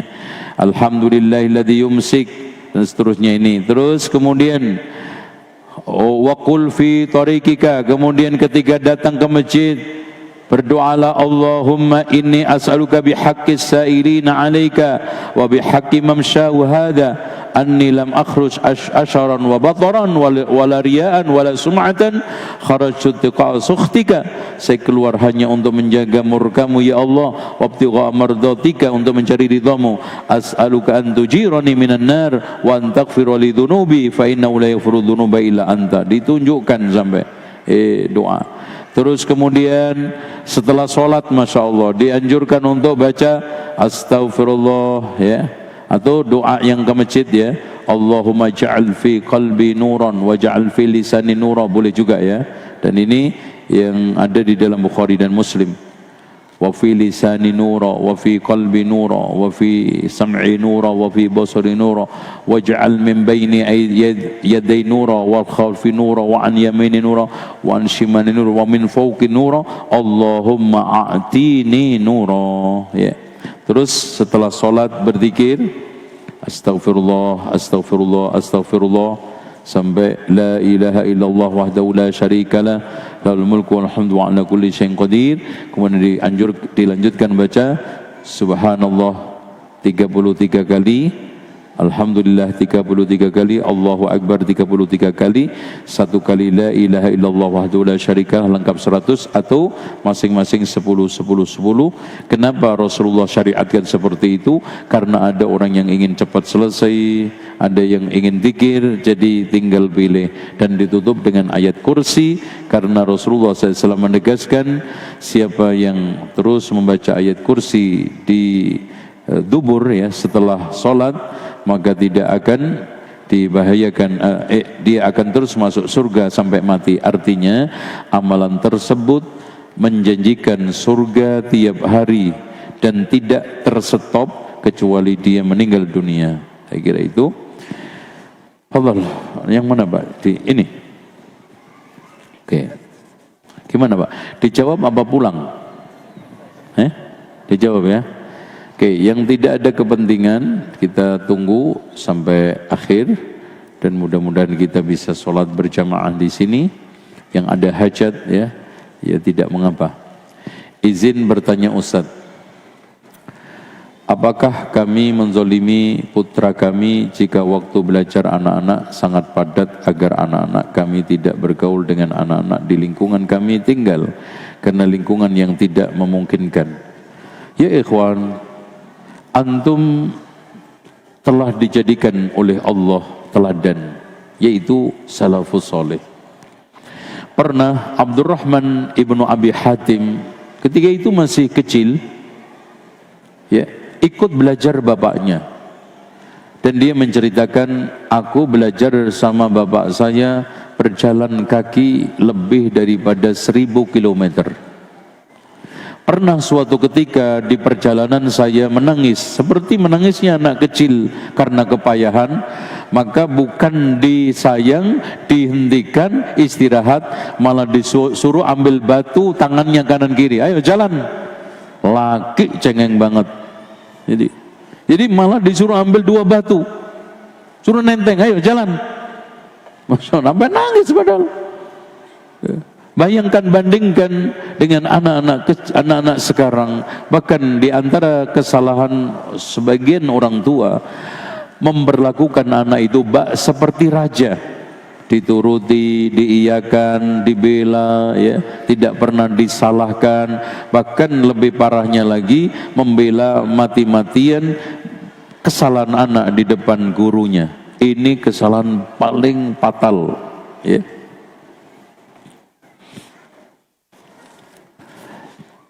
Jadi tidak mengapa, asalkan antum latih secara bertahap. Contoh aja keberhasilan Musa yang dulu hafid cilik, itu kan dibangunkan secara rutin orang tuanya jam 2 malam. Dan itu tidak semua orang, tapi akhirnya bisa, itu alam biasa. Akhirnya umur berapa tahun sudah hafal Al-Quran dan yang lainnya. Oke. Mohon nasihat untuk anak yang sering merasa jengkel melihat anak yang sering menangis tak kunjung berhenti. Ya Itu namanya anak. Dan ini menandakan bahwa kita itu mendidik anak bukan modal kasih sayang, tapi perasaan dan nafsu. Makanya metode pembelajarannya, pengasuhannya cuman marah cengkel. Dan sekali-kali dalilnya kehabisan sabar. Itu dalil. Ya ikhwan, ibu-ibu terutama, tolong diperhatikan. Orang tua harus juga terlibat aktif dengan sekolahan, terutama parenting. Parenting itu banyak tidak dihadiri wali murid karena dia merasa bahwa yang perlu belajar pendidikan dan buku-buku pendidikan itu sekolah sama guru. Kita juga sebagai orang tua kan pendidik, bahkan al-ummu madrasatun, ibu itu sekolah. Nah, mendidik dengan kasih sayang, dengan ilmu, bahwa anak itu memang mengalami fase. Umur 1 sampai 5 ada fasenya, 5 sampai 9 ada fasenya, 10 sampai nanti umur 17 ada fasenya. Dan anak itu tumbuh kembang, sehingga anak hari ini tidak anak yang nanti akan datang atau yang kemarin. Tidak ada itu istilah. Makanya di sini bagaimana kita itu menumbuh kembangkan dengan sempurna, dengan cara yang positif, dengan cara yang baik.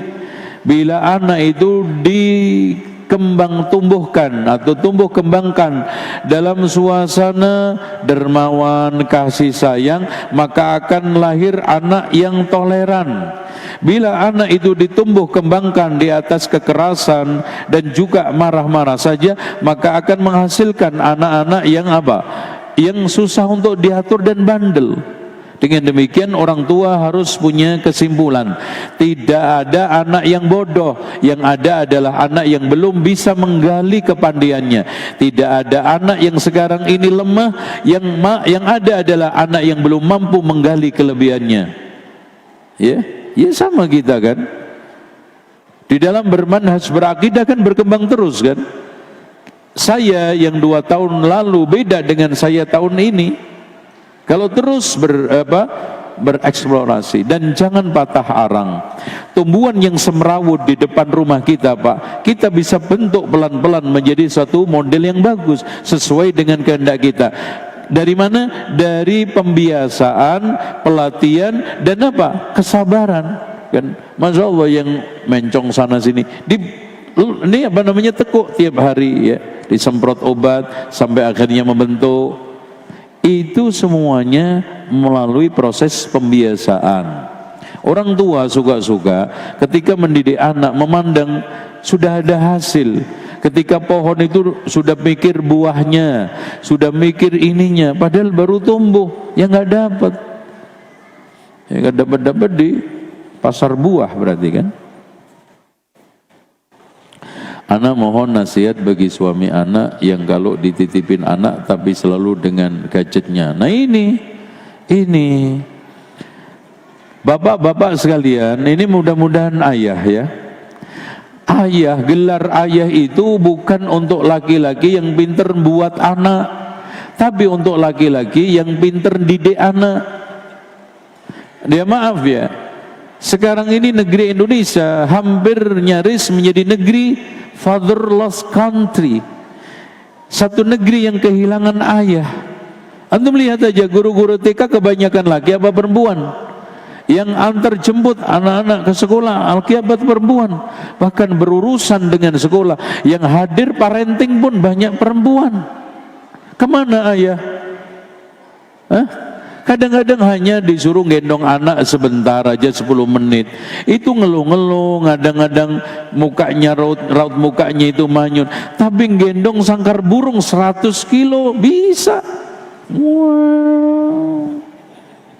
Ya Allah, ini biaya ini mas, nggak tahu ya. Makanya kalau kita mendidik itu berhasil Pak, kita itu bisa menjawab separuh dari problematikan bangsa. Karena manusia itu cuma ada 2, dewasa sama anak-anak. Dan anak-anak ini menjadi manusia dewasa nanti. Bahkan solusi utama adalah pendidikan, dan utamanya itu di tangan ayah. Lihat, rata-rata tokoh-tokoh pendidikan yang dibikin contoh oleh Allah laki apa perempuan? Laki. Luqman laki, Yakub laki. Terus kemudian ku anfusakum itu laki atau perempuan? Laki. Ya. Terus gini, harus ada sepakat. Pokoknya kalau sudah masuk rumah, gadget itu diletakin. Dah. Kalau bisa pakai Tupperware itu loh, terus digembok. Nanti dibuka kalau sudah subuh. Sekarang offline. Karena yang terjadi, suami banyak kadang-kadang sibuk dengan HP-nya. Sampai minta dibikinin kopi aja lewat WA. Yang istri juga begitu, seringnya melototin muka suami daripada muka HP. Akhirnya HP yang itu karunia menjadi setan, alias setan gepeng. Gitu ya. Ustadz mohon nasihatnya untuk para ayah agar menyadari tanggung jawab mendidik anak, dan istri adalah amanah yang harus ditunaikan, tidak hanya setelah. Betul Mas, keberhasilan seorang laki-laki bukan setelah menunaikan kewajiban materi. Itu penting, harta itu penting. Karena Allah katakan di dalam Al-Quran, وَلَا تُؤْتُوا السُّفَهَاءَ أَمْوَالَكُمُ الَّتِي جَعَلَ اللَّهُ لَكُمْ قِيَامًا. Jadi harta itu penegak kehidupan. Bahkan Imam Al-Mawardi di dalam kitab Adabud Dunya Waddin, harta itu menempati sepertiga dari faktor kesejahteraan hidup. Karena kesejahteraan hidup itu difaktori oleh 3. Yang pertama, pribadi yang mau diatur. 2, kehidupan rukun. 3, materi cukup. Sepertiga. Tapi sekarang ini bukan puncak.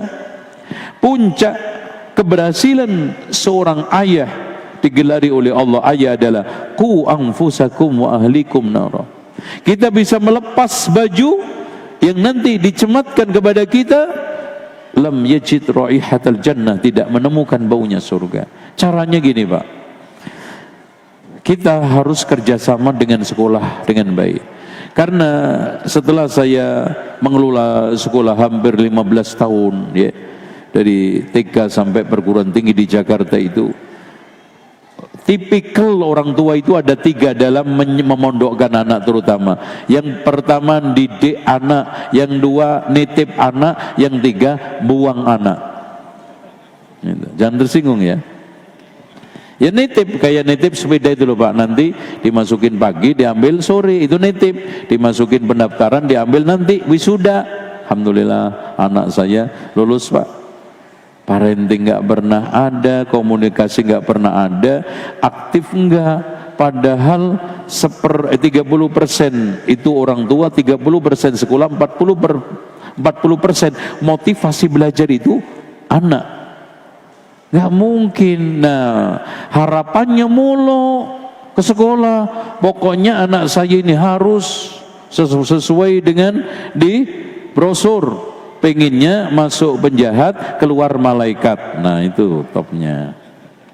Bagaimana kiat memberikan motivasi pada anak agar mau melanjutkan jenjang perguruan tinggi dengan jurusan agama. Sebetulnya gini, ibu-ibu, cara peminatan itu satu, dipetakan bapak-bapak ya. Dipetakan dulu lewat psikotes. Ya memang ini ilmu kafir, ilmu non muslim, tetapi anak anggap pemetaan yang mendekati kebenaran adalah psikotes. Ada psikotes minat bakat. Terus kemudian orang tua jangan sampai sekali-kali memaksakan bakat minat anak. Toh sekolah itu bukan satu-satunya. Legalitas pembelajaran jenjang-jenjang akademik itu bukan satu-satunya. Gak apa-apa anak masuk ITB, gak apa-apa anak masuk UGM, tapi ngajinya diperhatikan, agamanya diperhatikan. Toh sekarang pembentukan kepribadian di luar sekolah itu lebih mendalam, lebih fundamental daripada di dalam sekolah. Itu aja ya. Sambil terus ibu brief. Ya, caranya apa? Sesekali diajak silaturahmi ke Ustadz. Ustadz tolong nasihatin ini, anak saya mau masuk Madinah, walaupun enggak gitu kan gitu. Atau mau masuk pesantren, atau mau masuk jurusan ini. Dengan cara seperti itu, dikenalkan tokoh-tokoh, dengan dikenalkan ustadz-ustadz, diberikan mentor-mentor, ya coaching dengan baik, motivator dengan baik, anak itu lambat laun. Tapi butuh waktu, jangan dadakan baru lulus SMA agama ya kelenger anak, ya lemes. Harus sejak kelas 10. Bahkan di sekolah saya sudah mulai peminatan kelas 9.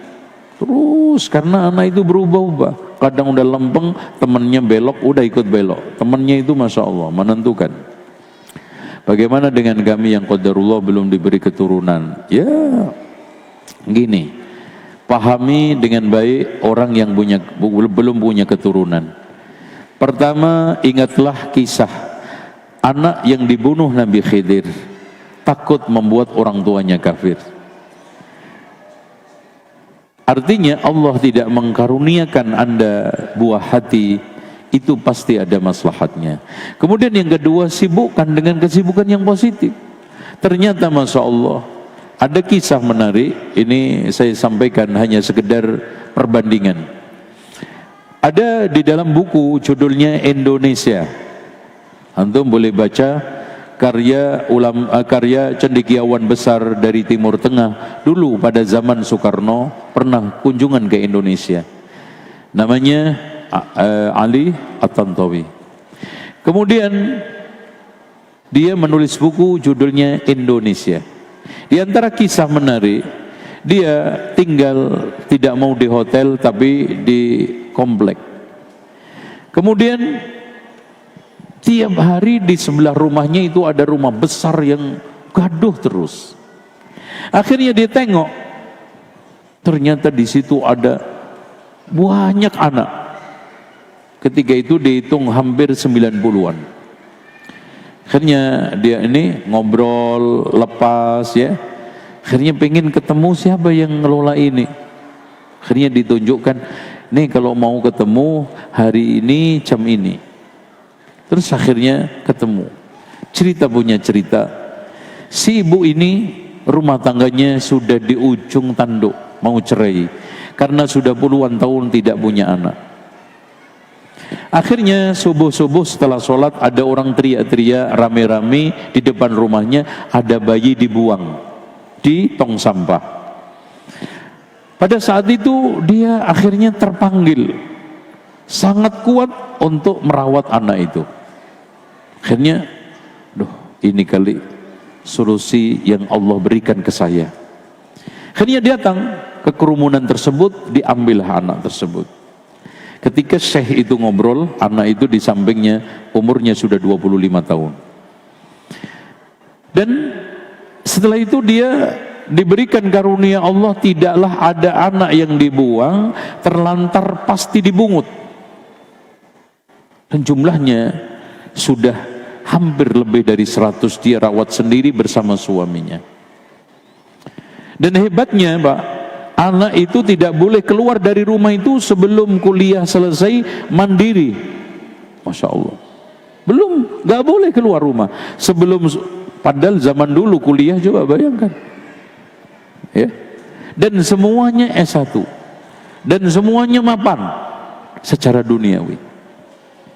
Dan dia cerita yang menarik, dia dengan puluhan anak yang bermacam-macam latar belakang, watak, sifat, dia hadapi dengan lapang dada. Dan seperti anaknya sendiri. Dan semua anak-anaknya ditanya pun seperti orang tua sendiri. Makan nangis, manja, kadang marah-marah, banting ini. Seperti kepada ayah ibunya. Masya Allah. Kemudian ketika itu dia sudah mulai agak usia lanjut ya. Ditawarkan sama Syekh Ali At-Tantawi ini, Bu, insya Allah saya beberapa hari lagi akan ketemu Soekarno di dalam acara kenegaraan. Gimana kalau panti ini saya sampaikan ke negara supaya dirawat negara. Masya Allah. Apa kata si ibu ini? Kalau ini saya serahkan ke negara, masa saya serahkan anak saya ini yang sudah menjadi bagian hidup saya yang tidak terpisahkan? Tidak.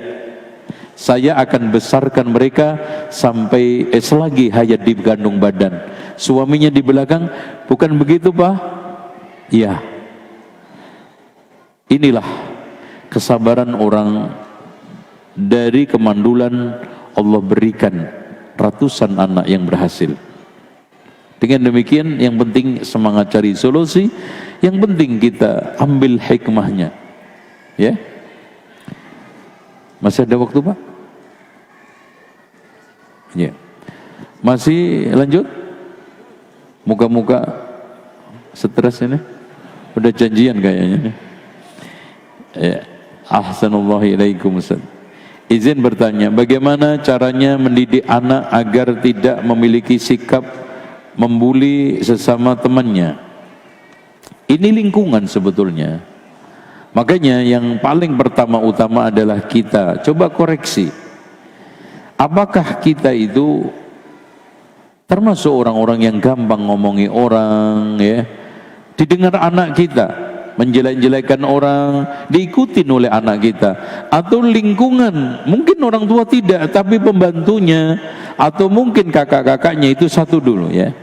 Kemudian yang kedua, ingatkan setiap mau berangkat, antum peluk, ya 3 detik, 5 detik, itu ternyata untuk menghilangkan tantrum ya. Terus kemudian yang kedua pesen, nah nanti kalau sama nggak usah 1 menit, nggak usah 5 menit, apalagi ceramah, kasih pesan kurang dari 1 menit. Nah di kelas yang anteng sama temennya nggak boleh nakal, janji itu, udah itu aja. Ingatkan tiap hari, ingatkan tiap hari. Apa ada batasan tegas dalam mendidik anak? Ada. Rasulullah membatasi mukul sholat 10 tahun, nah kan gitu, perintah 7 tahun. Dan bagaimana untuk mengenali batasan-batasan itu? Nah ini pentingnya belajar ya, mengetahui umur, psikologi, fase-fase perilaku. Itu banyak sekali buku-buku, dan mungkin antum juga sudah punya tapi nggak pernah dibaca, bahkan kulitnya masih utuh. Semoga Ustadz dan keluarga berada dalam lindungan Allah Subhanahu wa taala. Semenjak ana hijrah dan belajar ilmu sunnah, qadarullah, perekonomian ana dimulai dari nol lagi. Dalam kondisi ini ana kesulitan dalam memenuhi bla bla. Oke, ini lagi-lagi ekonomi dan hijrah. Siap mendengar ya? Banyak orang yang berjatuhan dari hijrah karena dia tidak mempelajari medan hijrah secara seksama. Kedua, dia tidak mengilmui hijrah secara utuh. Ketiga, dia tidak menyiapkan lingkungan secara baik setelah hijrah. 3 itu. Lingkungan itu termasuk ya tadi itu, lingkungan rumah tangga, bisnis, teman, macam-macam. Padahal fakta hijrah itu adalah meninggalkan secara total. Makanya Rasulullah mengatakan al-muhajir man hajara ma nahallahu an. Yang namanya orang hijrah adalah meninggalkan segala sesuatu yang dilarang. Nah, oleh karena itu pertama utama yang harus kita siapkan adalah mental tadi 3 ya. Kita pahami betul mental hijrah kita. Ini apa namanya? Jalan hijrah kita, medan hijrah kita, resiko-resikonya. Kita siapkan lingkungan betul ya. Terus kita siapkan ilmunya. Nah yang kedua, antum pahami kendala-kendalanya, faktor yang menumbangkan, menjatuhkan orang hijrah, membatalkan orang hijrah. Faktornya itu 4. 1, gengsi. Orang itu kalau masih ada gengsi menerima kebenaran, itu hijrahnya nggak bisa totalitas. Apalagi gengsi sama gurunya. Wah, guru saya kok disela-selain setelah anak ngaji di ukhuwah ya. Nah, itu. Padahal guru saya itu di Mekah aja 15 tahun nyopir. Di Madinah aja 10 tahun. Coba berapa tuh Pak? 25 tahun. Ini gengsi. Gengsi dia disalahkan, apalagi kalau yang disalahkan tokoh panutannya. 2, karena sombong. Batarul haq wa ghamdun nas. 3, karena hasad. Kok saya ternyata sekajian sama pesaing saya, sama musuh saya lawan saya, nggak jadi ah. Nah yang terakhir, harta dan popularitas, duit. Makanya dari sekalian, saya hampir menemukan orang yang sudah hijrah dari bank, itu semua komentarnya sama. Penyakitnya adalah godaan fasilitas dunia. Ya, fasilitas berbagai macam yang diberikan oleh perusahaan, sehingga maju mundur itu sampai sakaratul maut. Coba. Maka di sinilah dibutuhkan tekad kuat. Ya. Yakin siapa yang meninggalkan sesuatu karena Allah, Allah akan ganti. Ya. Siapa apapun Pak, resiko. Saya memilih dulu dari dunia, saya itu bersyukur mendapatkan manhaj yang mulia ini. Karena satu saja, kalau saya tidak mendapatkan manhaj mulia ini, yakin saya itu jadi dukun. Saya yakinnya, karena saya itu sudah melajari perdukunan itu sejak 1 SMA. Itu yang namanya puasa, datang ke tempat angker, belajar ilmu ini itu sudah sejak 1 SMA. Bahkan sebelumnya juga sudah senang begitu kan, karena dunia kan, lingkungan.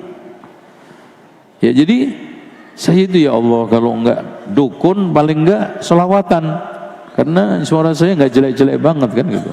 Wah, sholawatan sini sambil ngantemi Wahabi, wah tak sodok gitu terus entek ngamek kurang golek ya, menang gitu. Tapi alhamdulillah, makanya Pak, ketika penghuni surga masuk surga, yang disyukuri itu bukan istananya yang mewah, pasangannya yang cantik dan ganteng, dan fasilitas surga yang hebat dahsyat, tidak. Wa qalul hamdulillahi alladzi hadana lihada wa ma kunna linahtadiya laula an hadana Allah. Bismillah. Saya Allah semoga menjaga. Amin. Apa sebuah kezaliman jika orang tua menunda menikahkan anak perempuannya yang sudah ingin menikah? Wah, zalim banget ini. Mana orang tuanya tak tempiling ini. Gini Bu, Bapak, kenikmatan belajar bisa diganti dengan kenikmatan yang lainnya. Karunia rahmat belajar bisa diganti dengan kebahagiaan. Tapi kenikmatan, kebahagiaan dan karunia pernikahan, apalagi sudah datang jodoh yang baik, tidak bisa didapat dari manapun. Makanya Al-Hasanul Basri ketika ditanya oleh seseorang, wahai Imam, aku punya anak perempuan, dengan siapa saya kawinkan? Kata Al-Hasanul Basri, nikahkan dengan laki-laki yang bertakwa, karena kalau dia mencintai akan memuliakan, dan kalau dia membenci tidak akan menzalimi. Kenapa? Apalagi perempuan di sini ya, maaf. Perempuan itu kita tidak meremehkan, bahwa tugas utamanya, dunia utamanya, kebahagiaan utamanya adalah rumah tangga. Walaupun sekarang diciptakan dengan berbagai macam zina halal, terus child free, terus apa lagi? Ini semuanya dari barat. Ya. Dan yang benar anak itu kita nikahkan supaya punya anak, supaya berumah tangga, supaya beranak bina. Makanya Rasulullah menganjurkan tazawwajul wadudul walud, menikahilah wanita yang pencinta, subur kandungannya, mau punya anak. Sekarang ini ada aneh-aneh. Jadi orang dibikin supaya nggak punya anak, terus zina dibolehkan. Apalagi disertasi terakhir yang bikin heboh, zina itu boleh dengan 4 syarat. 1, di wilayah privat, jangan di wilayah umum ya, di wilayah privat. Berarti kalau zina di dalam term, apalagi terus di soder gitu ya, halal gitu ya. Gitu. Terus kemudian yang kedua, dilakukan suka sama suka. 3, tidak ada unsur paksaan. 4, dilakukan tulus ikhlas. Masya Allah. Berarti setelah zina, jazakumullahu khair ya, ya wa iyyakum. Masya Allah. Oh tak pada ya Allah. Demikian, karena waktu sholat sudah mau masuk dan kita bersiap untuk sholat duhur, dan mohon maaf atas kekurangannya dan berbagai macam ungkapan-ungkapan yang kurang berkenan. Bersuara kembali di lain kesempatan. Mudah-mudahan ilmu yang kita pelajari hari ini menjadi ilmu yang bermanfaat, dan Allah ajarkan kepada kita ilmu-ilmu yang bermanfaat. Subhanakallahumma wa bihamdika asyhadu an la ilaha illa anta astaghfiruka wa atubu ilaik. Wassalamualaikum warahmatullahi wabarakatuh.